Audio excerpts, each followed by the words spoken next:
Hello everyone, सभी को नमस्कार मेरी तरफ से और आप सभी का स्वागत है एक नई वीडियो में। आज हम करने जा रहे हैं IBO 1 का चैप्टर नंबर 4। ओके, और हमने जो पहले के चैप्टर हैं कर लिए हैं। आप लिस्ट में जाके चेक कर सकते हो। चैनल को सब्सक्राइब करो और चेक करो जाके, ठीक है। अगर वीडियो अच्छी लगे लाइक करना, सब्सक्राइब करना चैनल को। चलो स्टार्ट करते हैं बिना टाइम वेस्ट करें।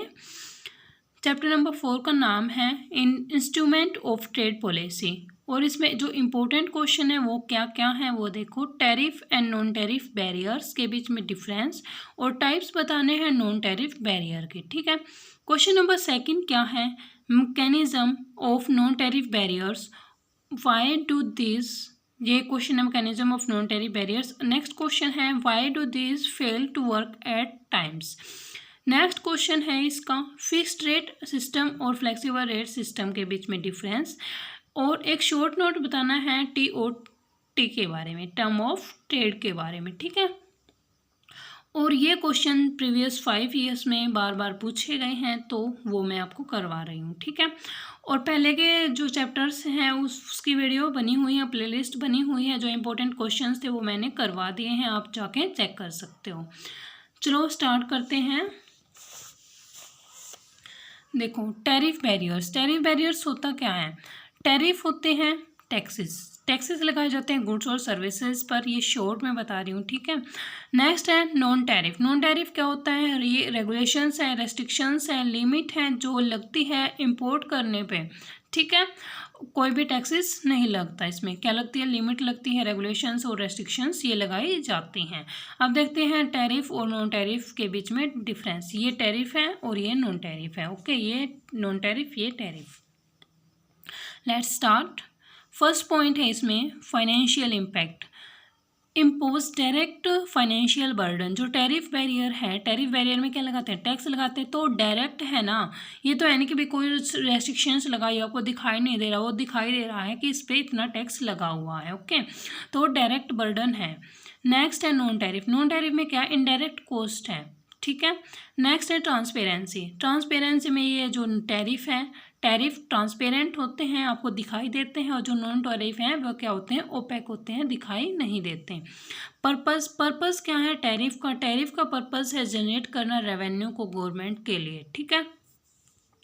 नॉन टैरिफ में क्या है, प्रोटेक्ट करना डोमेस्टिक इंडस्ट्रीज को, इन्वायरमेंट को, हेल्थ को through government agencies. Next one is enforcement, नहीं देखो, थ्रू गवर्नमेंट एजेंसीज, देखो ये था प्रोटेक्ट डोमेस्टिक इंडस्ट्रीज, इन्वायरमेंट और हेल्थ, ठीक है, इनको प्रोटेक्ट करना। और टैरिफ का पर्पस क्या था, जनरेट रेवेन्यू। नेक्स्ट है इसमें एनफोर्समेंट। एनफोर्समेंट ये किया जाता है कस्टम्स के थ्रू, टैक्सेस लगा के, और इसमें किया जाता है गवर्नमेंट करती है ना, गवर्नमेंट रेस्ट्रिक्शंस लगाती है और एजेंसीज क्या लगाते हैं, रेस्ट्रिक्शंस लगाती हैं उनके द्वारा। नेक्स्ट है इफेक्टिवनेस, ये शॉर्ट टर्म के लिए होता है टैरिफ, और जो नॉन टैरिफ है वो लॉन्ग टर्म के लिए होता है। इम्पैक्ट क्या पड़ता है ट्रेड पर, अगर हम वो लगाएंगे, टैक्सेस लगाएंगे तो रिड्यूस हो जाएगा इम्पोर्ट, और उसमें डिशॉर्ट फ्लो रहेगा नॉन टैरिफ में। इसके एग्जांपल देख लो, यूएस ने टैरिफ लगाया है चाइनीज़ पर, और उसने रेगुलेशंस लगाई है GMO पर। यूरोपियन यूनियन ने GMO पर रूल्स एंड रेगुलेशन या लिमिट लगाई हुई है, ओके। तो ये था हमारा, हाँ जी, ये ख़त्म हो गया है टैरिफ और नॉन टैरिफ का डिफरेंस। अब देखते हैं हम इससे अगला, ठीक है।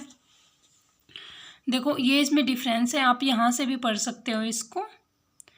अब है नेक्स्ट टॉपिक इसमें different type of non tariff, ये जो कि जून में भी पूछा गया था और 2019 में भी पूछा गया था। जून 2023 और जून 2019 में पूछा गया था।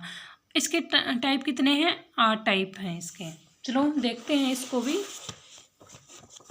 यहाँ से ब्रीफ में देख लेते हैं। फर्स्ट पॉइंट क्या है इसमें, देखो क्वेश्चन आया हुआ है, आप चेक कर सकते हो, ओके। मैं दिखा देती हूँ आपको, ठीक है। ये शॉर्ट नोट में पूछा गया था, देखो शॉर्ट नोट में भी कितना डिफाइन किया गया है, मैं दिखा दूंगी आगे, ठीक है। Let's start. फर्स्ट है कोटा। कोटा क्या होता है? कोटा होता है हमें कुछ भी लिमिट लगा देना, और ये दो प्रकार का होता है, इंपोर्ट और एक्सपोर्ट। ठीक है, टू टाइप्स का होता है quota, import quota and export quota. अब इंपोर्ट कोटा का भी आगे डिवाइड किया गया है। इंपोर्ट कोटा क्या होता है कि अगर हम कुछ भी सामान लेते हैं, इंपोर्ट करते हैं, तो उस पर रेस्ट्रिक्शंस लगाई जाती हैं। ठीक है, कि इतनी वॉल्यूम गुड्स एंड सर्विसेज ही आपको लेनी है। ठीक है, इससे ज़्यादा लोगे तो आप पे टैक्सेस लगेंगे। इसमें फिर पॉइंट है, इसमें इसी का पार्ट है यूनिलेटरल कोटा। ये लॉ के द्वारा, गवर्नमेंट के द्वारा इम्पोज किया जाता है। नेक्स्ट है नेगोशिएटेड बायलैटरल और मल्टीलेटरल कोटास। ये एक एग्रीमेंट होता है कंट्रीज़ के बीच में कि भाई आप इतना ही खरीद सकते हो, 100 यूनिट ही लोगे इसकी। ठीक है, और मैं आपको 100 ही यूनिट दूंगा, मतलब ये एग्रीमेंट होता है कंट्रीज़ के बीच में। नेक्स्ट है इसमें टैरिफ कोटा। टैरिफ कोटा क्या होता है कि टैरिफ कोटा इस स्पेसिफाई मतलब क्वांटिटी के ऊपर लगता है कि इतनी क्वांटिटी ही आप ले सकते हो, अगर इससे ज़्यादा लोगे तो आपको टैक्सेस पे करने पड़ेंगे। ओके, नेक्स्ट है एक्सपोर्ट कोटा। एक्सपोर्ट कोटा क्या होता है? ये एक, इसके द्वारा हमें लाइसेंस की ज़रूरत पड़ती है इसमें, और इसमें है अगर हम कुछ भी सामान को एक्सपोर्ट करें तो आपको लाइसेंस दिखाना पड़ेगा भाई कितने की क्या है। ठीक है, कितने लिमिट है, कितना आप एक्सपोर्ट कर रहे हो, वो था इसमें। नेक्स्ट है कस्टम क्लासिफिकेशन एंड वैल्यूएशन। इसमें भी टैक्सेस के बारे में है।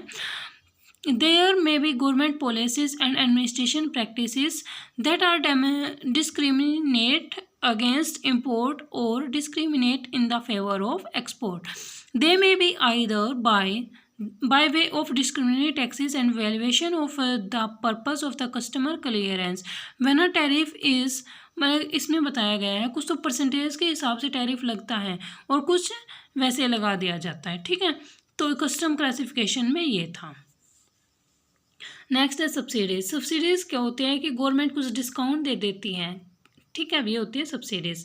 Technical standard and health regulation. इसमें भी अगर हम कुछ भी चीज़ को एक्सपोर्ट कर रहे हैं या इंपोर्ट कर रहे हैं तो हमारे पास लाइसेंस होना चाहिए कि भाई जो आप ये सामान एक्सपोर्ट कर रहे हो, हेल्थ के लिए लाइक मेडिसिन्स को एक्सपोर्ट कर रहे हो, तो आपके पास लाइसेंस है या नहीं है, क्या पता वो गलत चीज़ भेज दे। ठीक है, तो ये था इसमें। नेक्स्ट वन इज इसमें anti dumping restriction. Anti dumping क्या होता है?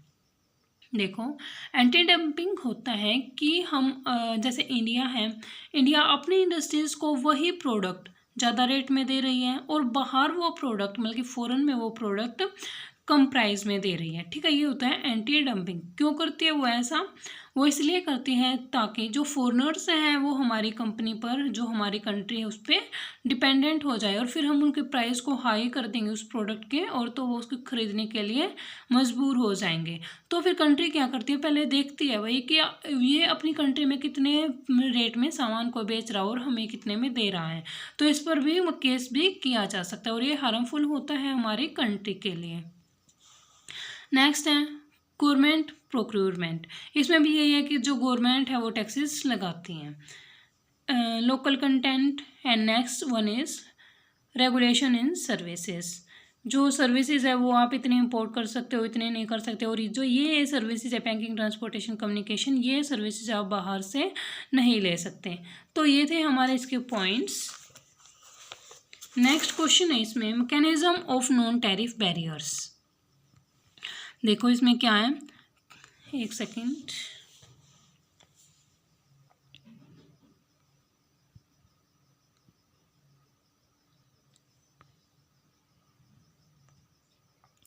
Countries commonly use non-tariff in international trade to protect domestic industries from competing with foreign companies.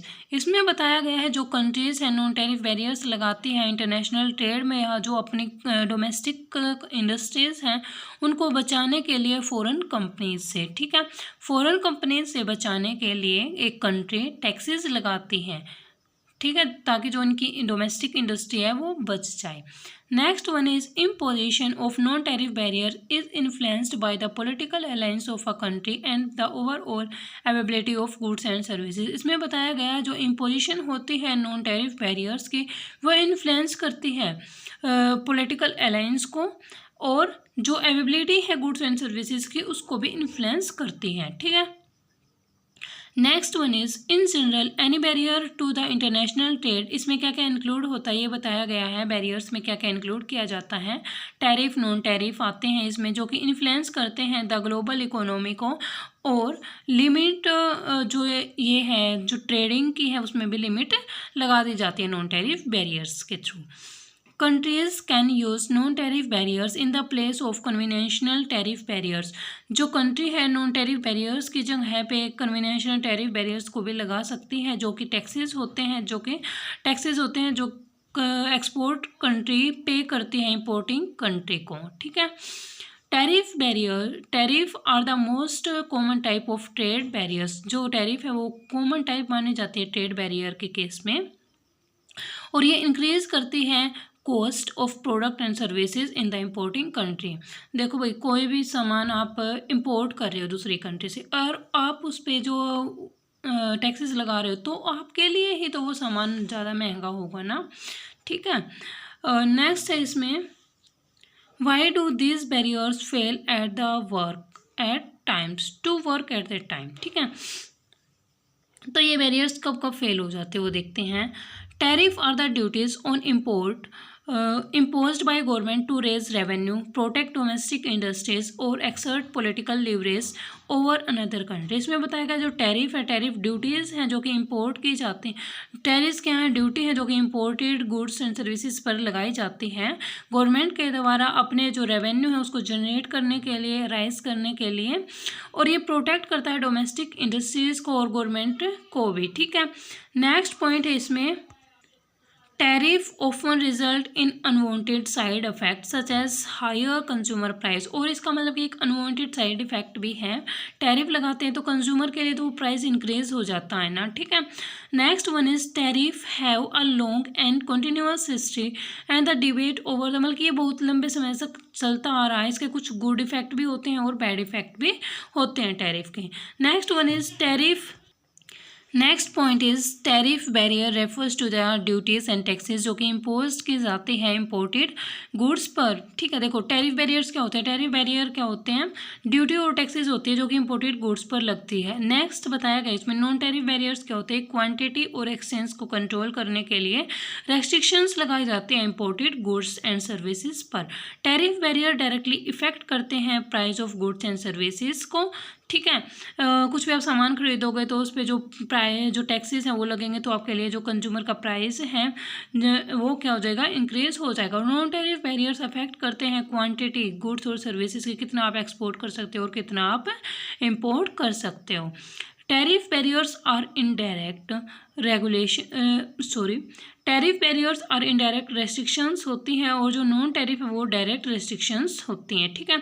ये रेस्ट्रिक्शंस बोला गया है, ठीक है इसमें, और उसमें क्या था, वो डायरेक्ट और इनडायरेक्ट फाइनेंशियल बर्डन था, ठीक है। तो ये उसका उल्टा है, ओके। हमने डिफरेंस में पढ़ा था ना क्या, जो फाइनेंशियल फर्स्ट पॉइंट था, टैरिफ बैरियर्स क्या होते हैं, फाइनेंशियल बर्डन होता है, और जो नॉन टैरिफ बैरियर है क्या है, वो नॉन फाइनेंशियल बर्डन है। पर जो रेस्ट्रिक्शंस है जो टैरिफ की वो वो क्या है, वो इनडायरेक्ट रेस्ट्रिक्शंस है टैरिफ की, और जो नॉन टैरिफ के वो डायरेक्ट रेस्ट्रिक्शंस हैं, ओके। नेक्स्ट पॉइंट है इसमें, जो टैरिफ बैरियर्स हैं वो रेवेन्यू जनरेट करते हैं गवर्नमेंट के लिए, और जो नॉन टैरिफ है ये रेवेन्यू जनरेट नहीं करते। टैरिफ बैरियर्स लॉन्ग टर्म के लिए होते हैं और जो नॉन टैरिफ है वो शॉर्ट टर्म के लिए होते हैं, और ये कभी भी लगाए जा सकते हैं। और जो टैरिफ बैरियर्स उनका बहुत समय लगता है इसको इम्पोज करने में, और नॉन टैरिफ बैरियर्स जब नेसेसरी हो तभी लगा सकते हैं। टैरिफ बैरियर ट्रांसपेरेंट होते हैं और जो नॉन टैरिफ बैरियर है वो स्पेसिफिक होते हैं। नेक्स्ट क्वेश्चन है इसमें, फिक्स्ड रेट सिस्टम और flexible rate system. Fixed rate में सिस्टम में क्या है कि ये फिक्स किए जाते हैं, और फ्लेक्सिबल में क्या है, मतलब फ्लेक्सिबल रहते हैं, ठीक है। देखो चलो स्टार्ट करते हैं इसको। Under this system foreign exchange rate is fix in the term of gold. जो फॉरेन एक्सचेंज रेट है वो फिक्स की जाती है गोल्ड की रेट में, ठीक है, गोल्ड की टर्म में फिक्स कर दी जाती है। All the foreign currency are valued, जितनी फॉरेन करेंसी है वो उसकी वैल्यू किस में डिसाइड की जाएगी, गोल्ड में डिसाइड की जाएगी। Under this system the forces of demand and supply of foreign exchange determine करती है फॉरेन एक्सचेंज रेट को। देखो इसमें बताया गया है इस सिस्टम के अंदर जो डिमांड और सप्लाई है ना वही फॉरेन एक्सचेंज को डिटरमाइन करेगी, ठीक है, कि फॉरेन एक्सचेंज उसकी रेट क्या रहने वाली है। नेक्स्ट पॉइंट क्या है इसमें, there are uniform economic policy for all the countries, सभी कंट्रीज़ के लिए जो इकोनॉमिक पॉलिसी है वो सेम रहने वाली है, ठीक है, और इसमें अलग अलग रहेगी। ये प्रिवेंट करता है रिस्क और अनसर्टेनिटीज़ को, और ये फ्लक्चुएट करता है एवरी डे, और जब रिस्क हो विच मेक इट रिस्क, वो ये क्या करता है, रिस्क बनाता है, ठीक है, मतलब रिस्की होता है ये। देखो मैं एक बार बताती हूँ आपको क्या है इसमें क्या नहीं। जो फिक्स्ड रेट सिस्टम है इसमें जैसे कि भाई कंपनी ए है और कंपनी बी है, तो वो क्या करेगी, एक सेकंड, देखो ये कंपनी ए है और ये कंपनी बी है, इनके बीच में आपस में क्या हो जाता है, एग्रीमेंट हो जाता है कि मैं आपसे 25% टैक्स लूँगी, ये भी कहती है कि मैं आपसे 25% टैक्सेस, मतलब कि जो भी है वो डिसाइड कर लेती है कि इतना इतना करेंगे। अगर ये कंपनी सी के साथ एग्रीमेंट करती हैं, वो ये पहले डिसाइड कर लेती हैं कि हमारे बीच तो सेम रहेगा, पर किसी दूसरे के साथ करना होगा ना हमें एग्रीमेंट, या कुछ भी चीज़ हमने फिक्स करनी होगी तो हम उस पर इतना फिक्स करेंगे, ठीक है, कुछ ऐसा भी होता है, और ये भी इतना ही फिक्स करेगी, ठीक है। तो ये था हमारा फिक्स्ड वाला। और नॉन फिक्स में क्या है, मतलब जो फ्लेक्सिबल है, भाई ये जितना चाहे उतना ले सकती है, और ये भी जितना चाहे इससे एग्रीमेंट करने में कितने भी टैक्सेस और कुछ भी है जो पॉलिसीज है वो बनाती है, अब अलग अलग भी हो सकती है, ठीक है, इस तरीके से है ये इसमें। नेक्स्ट है इसमें TOT, TOT term of trade. देखो यहाँ से बताती हूँ आपको, जो टीओटी है वो रेफर करता है, TOT refers to the rate at which the government at which the goods of one country exchange for goods of another country. इसमें बताया गया है कि अगर आप ये गुड्स लोगे तो मतलब कि गुड्स का एक्सचेंज होता है, इसमें कितना इंपोर्ट कितना एक्सपोर्ट है उसकी रेशियो को डिसाइड किया जाता है। अगर हमारा जो एक्सपोर्ट प्राइस है वो इंक्रीज होता है तो हमारा जो टीओटी है वो अच्छा है, टर्म ऑफ ट्रेड अच्छा है। अगर इंपोर्ट का प्राइस ज़्यादा हो जाता है तो जो टीओटी है वो अच्छा नहीं है। अब टीओटी का फॉर्मूला क्या है, वो है पी एक्स मतलब कि एक्सपोर्ट, और पी एम मतलब कि इम्पोर्ट बाय PM × 100, ये हमारा फॉर्मूला रहने वाला है। आप इससे पढ़ सकते हो, ठीक है। देखो इसमें ये है जो इम्प्लीकेशन है, इसमें सारे में यही बात कही हुई है, ओके, आप पढ़ सकते हो इससे। चलो आज की वीडियो हम यहीं पे एंड करते हैं। ये चैप्टर जो था हमारा टैरिफ और नॉन टैरिफ वाला कंप्लीट होता है। एक सेकंड मैं आपको दिखा देती हूँ अच्छे से, आई थिंक क्लियर होगा आपको ये सब कुछ। हमने इसमें क्या क्या पढ़ा देख लिया आपने, टैरिफ नॉन टैरिफ और मैकेनिज़्म कि ये काम करना क्यों बंद कर देते हैं, और फिक्स्ड रेट और फ्लेक्सिबल रेट के बीच में डिफरेंस, और शॉर्ट नोट ऑन टीओटी। ये चैप्टर हम एंड करते हैं। जिसने पहले की वीडियो नहीं देखी वो जाके देख लेना। जिसने चैनल को सब्सक्राइब नहीं किया please go and subscribe the channel. Thank you guys for watching this video.